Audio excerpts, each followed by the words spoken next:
আপনারা জানেন Phoenix leather complex কাঁচাবাজার Hazaribagh, এখানে আমরা আগুনের সংবাদ পাই 2:14 এরপরে আমরা একে একে 11টি ইউনিট আমরা এখানে কার্যক্রম করি। গত 4:45 মানে 4:45 আমরা নিয়ন্ত্রণ দিয়েছি।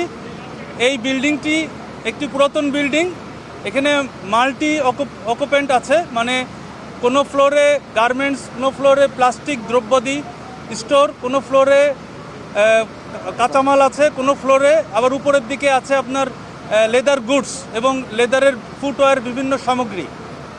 এইটা একটা অতি দাহ্য বস্তু, প্রত্যেকটা বিষয়ই অনেক দাহ্য এবং এখানে বিভিন্ন ভাগে ভাগে রুমগুলোকে বিভিন্ন কম্বাসেবল আইটেম দিয়ে, মানে উচ্চ দাহ্য পদার্থের বিভিন্ন কিছু স্টোর এবং ভাগ ভাগ করা হয়েছে, যেটা অতি সহজেই আপনার আগুন আপনার বেলে ফ্লাশ ওভার হয়ে উপরের দিকে উঠে যায়। আমরা চেষ্টা করেছি প্রাণপণ যাতে করে আগুনটা বিস্তার না লাভ করে, কারণ আপনারা জানেন আশেপাশেই বিভিন্ন ধরনের মানুষজন এবং বিভিন্ন টাইপের দোকান এবং শপিং মল রয়েছে। এটা আমাদের প্রাণপণ চেষ্টা ছিল যাতে করে আগুনটা বিস্তার লাভ না করে, এটা আমাদের সফলতা বলতে পারি। কোনো নিহত এবং আহতর কোনো সংবাদ আমরা এখন পর্যন্ত পাইনি, তবে আশা করছি যে এরকম কিছু হয়নি। আমরা এই বিল্ডিংটা যে খবর পেয়েছি যে এই বিল্ডিংয়ে কোনো ফায়ার সেফটি প্ল্যান ছিল না, এই বিল্ডিংয়ে কয়েকবার নোটিশ দেওয়া হয়েছে। আমার এখানকার যে ইন্সপেক্টর উনি অলরেডি বলেছেন যে এটা নোটিশ দেওয়া হয়েছে এবং এর আগের ইন্সপেক্টরও বলেছেন নোটিশ দেওয়া হয়েছে। সুতরাং এই বিল্ডিংয়ে কোনো ফায়ার সেফটি প্ল্যান আদৌ ছিল না। এই বিল্ডিংটা আমার মনে হয় জরাজীর্ণ পুরাতন, আপনারা দেখতেই পাচ্ছেন।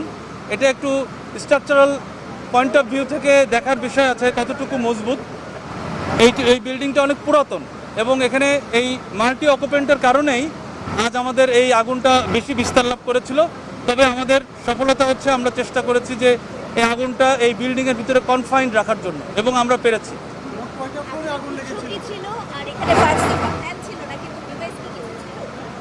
এখানে অল্প কিছু 1-2টা ফায়ার এক্সটিংগুইশার পেয়েছি, কিন্তু আদতে এটা আমরা বলবো না যে এখানকার যে ধরনের প্রোডাক্ট রয়েছে অথবা যেই প্রত্যেকটা ফ্লোরে যে ভিন্নতার একটা, মানে এক একটা ফ্লোর এক এক টাইপের, কোনোটা গার্মেন্টস, কোনোটা প্লাস্টিক দ্রব্যের আপনার স্টোর।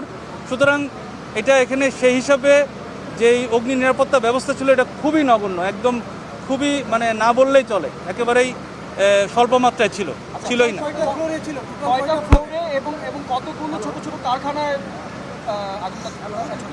আগুনটা আপনার 5তলা 6তলা থেকে শুরু করে 7তলা পর্যন্ত ছড়িয়েছে, তবে নিচের দিকে আগুন ছিল না। এটার সোর্স আমাদেরকে খুঁজতে হলে আমাদের একটু তদন্ত করতে হবে, তবে এখন পর্যন্ত আমরা সোর্স বুঝতে পারি নাই। তবে কোনো না কোনোভাবে সোর্স হয়ে থাকতে পারে, মানে আগুন, এটা ইলেকট্রিক শর্ট সার্কিটও হতে পারে, আবার কোনো সিগারেটের আগুনও হতে পারে, আবার কোনো অন্যান্য ধরনেরও হতে পারে। এটা আমাদের তদন্ত করে তারপরে বুঝতে হবে। না, এখন পর্যন্ত আমরা জানতে পারিনি, তবে তদন্ত সাপেক্ষে আমরা জানতে পারবো। আচ্ছা, একটা জিনিস যতটুকু জেনেছি যে এই একই ভবনে এর আগে আরও 2বার আগুন লাগার কথা শুনেছি, একটা 2014 সালে এবং 2023 সালের এই ঠিক একই সময়ে যতটুকু জানতে পেরেছি। তো যেহেতু এর আগেও 2বার আগুন লেগেছিল, তাহলে আপনারা বলছেন যে আপনাদের ফায়ার সেফটি এখানে ছিল না, ফায়ার লাইসেন্সও ছিল না, তাহলে এমন অবস্থায় এটা কি আপনাদের কোনো গাফালতি মনে করেন কিনা যে এই 2বার আগুন লাগার পরও এই ভবনটা সচ্ছলভাবে চলেছে? আমি আমাদের গাফিলতি মনে করি না, এই জন্য যে আমাদের একটা পদ্ধতি রয়েছে। আমরা প্রথমে পরামর্শ দেই, তারপরে আমরা নোটিশ দেই, নোটিশ দেওয়ার পরে আমরা এই নোটিশ আবার বিভিন্ন জায়গায় অনুলিপি দেওয়া হয় এবং ওনাকে বারংবার বলা হয়েছে। এবং এটা যতটুকু গাফিলতি হতে পারে এটা সেই মালিকের এন্ডে হতে পারে, তবে আমাদের সংস্থা, আমি বলতে পারি ফায়ার সার্ভিস তরফ থেকে কোনো রকম গাফিলতি নেই। আচ্ছা, এরকম ভবন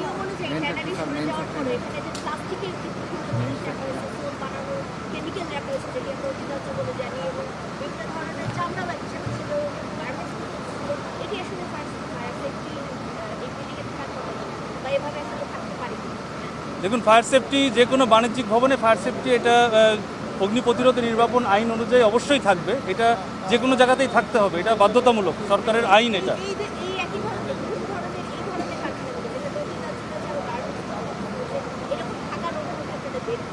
না, আমরা আমাদের একটা প্রসেস রয়েছে, আমরা এটা সার্ভে করে দেখি, তারপরে এটা আসলে কতটুকু দাহ্য এবং কতটুকু এটার ব্যাপ্তি, এটা ফায়ার রিস্ক অ্যাসেসমেন্ট করার পরে এটা আমাদের কার্যক্রমটা হয় এবং আমরা সেই অনুযায়ী তার ফায়ার ইকুইপমেন্ট এবং ফায়ার ইনস্টলেশন যেগুলো দরকার, রিজার্ভার এবং মেজর ইস্যু যেগুলো আছে, এগুলো না থাকলে আমরা কখনোই ফায়ার সেফটি প্ল্যান দেই না এবং এটা নিশ্চয়ই আমরা দেওয়া হয় না। ক্ষয়ক্ষতিটা একটু বলবেন ভাই, কি পরিমাণে ক্ষয়ক্ষতি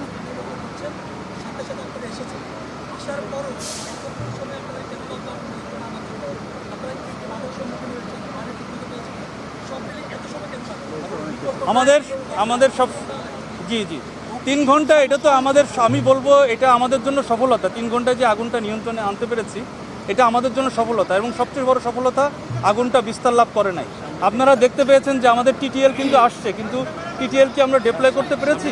আমরা কিন্তু পারি নাই, টিটিএল ডিপ্লয় করতে আমরা পারি নাই। সুতরাং এখানে আপনারা দেখতেই পাচ্ছেন কিভাবে আপনার ইলেকট্রিসিটি লাইনগুলো, পোলগুলো রাখা আছে এবং বিল্ডিংগুলো কেমন আছে। সুতরাং আমাদের কিন্তু আমাদের যেই শক্তিমাত্রা, এটা কিন্তু আমরা সম্পূর্ণ দেখাতে পারি নাই। আমরা 13টা ইউনিট এনেছি, বাট কাজ করতে পেরেছি বেসিক্যালি 8 থেকে 9টা ইউনিট। আমরা বলছি 11টা ইউনিট কাজ করেছে, কিন্তু বেসিক্যালি এটা প্রথম থেকে যদি কাজ করতে পারতো তাহলে হয়তো আরও কম সময় লাগতো। তবে আমাদের একটু বলবো যে এটা বিস্তার লাভ করে নাই, এটাই আমাদের সবথেকে বড় সফলতা। আগুনের ক্ষয়ক্ষতি সম্পর্কে বলছি, এখনও নির্বাপন হয় নাই, এখন আমরা নিয়ন্ত্রণ দিয়েছি। এটা নির্বাপন যখন হবে এরপরে আনুমানিক একটা ক্ষয়ক্ষতি হবে, আমরা বলতে পারবো এবং তদন্ত সাপেক্ষে ফাইনালি আমরা টোটাল কি ক্ষতি হয়েছে এটা বলতে পারবো।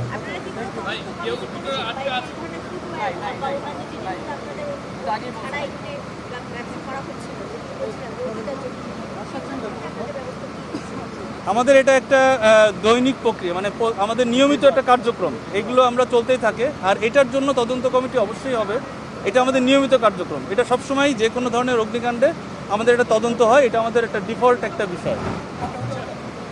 অনেক ধন্যবাদ।